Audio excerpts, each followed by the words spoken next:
JDS ರಾಜ್ಯಾಧ್ಯಕ್ಷ ಪಟ್ಟಕ್ಕೆ ನಾನು ಆಕಾಂಕ್ಷಿನೂ ಅಲ್ಲ ಆ ಅಭಿಲಾಷೆನೂ ಇಟ್ಕೊಂಡಿಲ್ಲ ಎಂದು ನಿಖಿಲ್ ಕುಮಾರಸ್ವಾಮಿ ಮಂಡ್ಯದಲ್ಲಿ ಹೇಳಿದ್ದಾರೆ.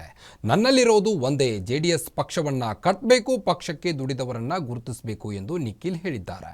ನಂತರ ಸಿಎಂ ಬದಲಾವಣೆ ವಿಚಾರವಾಗಿಯೂ ಮಾತನಾಡಿದ ನಿಖಿಲ್ ಕುಮಾರಸ್ವಾಮಿ, ಅವರ ಪಕ್ಷ ಅವರಿಗೆ ಬಿಟ್ಟಿದ್ದು, ಡಿಸಿಎಂ ಪಟಾಲಂ ಇದೆಯಲ್ಲ ಅವರೇ ತೀರ್ಮಾನಿಸ್ತಾರೆ. ಮುಂದೆ ಎಲೆಕ್ಷನ್ ನಡೆದರೆ ಈ ಪಕ್ಷವನ್ನ ಜನರು ತಿರಸ್ಕಾರ ಮಾಡ್ತಾರೆ ಅನ್ನೋ ಅರಿವು ಅವರಿಗಿದೆ ಎಂದು ಹೇಳಿದ್ದಾರೆ.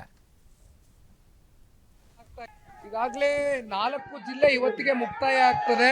ನಮ್ಮ ಮೆಂಬರ್ಶಿಪ್ ಡ್ರೈವ್ ಕ್ಯಾಂಪೇನ್ನ ಜನರೊಂದಿಗೆ ಜನತಾದಳ ಕಾರ್ಯಕ್ರಮ ಬಹಳ ಯಶಸ್ವಿಯಾಗಿ ಸಾಗ್ತಾ ಇದೆ. ಅದಕ್ಕೆ ಮೂಲ ಕಾರಣಕರ್ತರು ನಮ್ಮ ಪಕ್ಷದ ಕಾರ್ಯಕರ್ತರು ಬಹಳ ಹುಮ್ಮಸ್ಸಿನಿಂದ ಎಲ್ಲೋದ್ರೂ ಕೂಡ ನಮ್ಮ ಜೊತೆಯಲ್ಲಿ ಪಕ್ಷವನ್ನು ಕಟ್ತೇವೆ ಅಂತಕ್ಕಂಥ ಮಾತನ್ನ ತಿಳಿಸ್ತಾ ಇದ್ದಾರೆ. ಬಹಳ ಚೆನ್ನಾಗಿ ಸಾಗ್ತಾ ಇದೆ.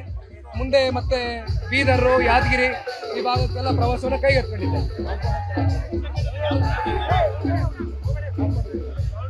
ಪಕ್ಷ ಸಂಘಟನೆ ಬೇರೆ ಮಟ್ಟದಿಂದ ಆಗಬೇಕು ಅಂತಕ್ಕಂಥದ್ದು ನಮ್ಮೆಲ್ಲರ ಅಭಿಪ್ರಾಯ. ಗ್ರಾಮ ಪಂಚಾಯತಿ, ತಾಲೂಕ್ ಪಂಚಾಯತಿ, ಜಿಲ್ಲಾ ಪಂಚಾಯತಿ ಚುನಾವಣೆ ಎದುರು ನೋಡ್ತಾ ಇದ್ದೇವೆ. ಆ ಹಿನ್ನೆಲೆಯಲ್ಲಿ ಅವೆಲ್ಲವೂ ಕೂಡ ಕಾರ್ಯಕರ್ತರು ಚುನಾವಣೆ ಆಗಿರ್ತಕ್ಕಂಥ ಹಿನ್ನೆಲೆಯಲ್ಲಿ ಕಾರ್ಯಕರ್ತರಿಗೆ ಇವತ್ತು ಶಕ್ತಿಯನ್ನು ತುಂಬಿಸ್ತಕ್ಕಂಥ ಕೆಲಸ ಜನತಾದಳ ಪಕ್ಷ ಮಾಡ್ತಾ ಇದೆ.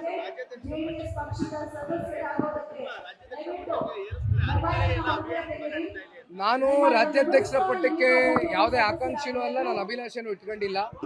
ಬಹುಶಃ ಮುಂದೆ ಹೋಗ್ತಾ ಹೋಗ್ತಾ ನಿಮಗೆ ತಿಳಿತಾ ಹೋಗ್ತದೆ. ನನ್ನಲ್ಲಿರ್ತಕ್ಕಂಥದ್ದು ಒಂದೇ, ಜನತಾದಳ ಪಕ್ಷವನ್ನ ಬೇರೆ ಸಮೇತವಾಗಿ ಕಟ್ಟಬೇಕು, ದುಡಿದಿರ್ತಕ್ಕಂಥ ಕಾರ್ಯಕರ್ತರನ್ನ ಗುರುತಿಸ್ಬೇಕು, ಆ ಕೆಲಸ ಮಾಡ್ತಾ ಇದ್ದೀನಿ.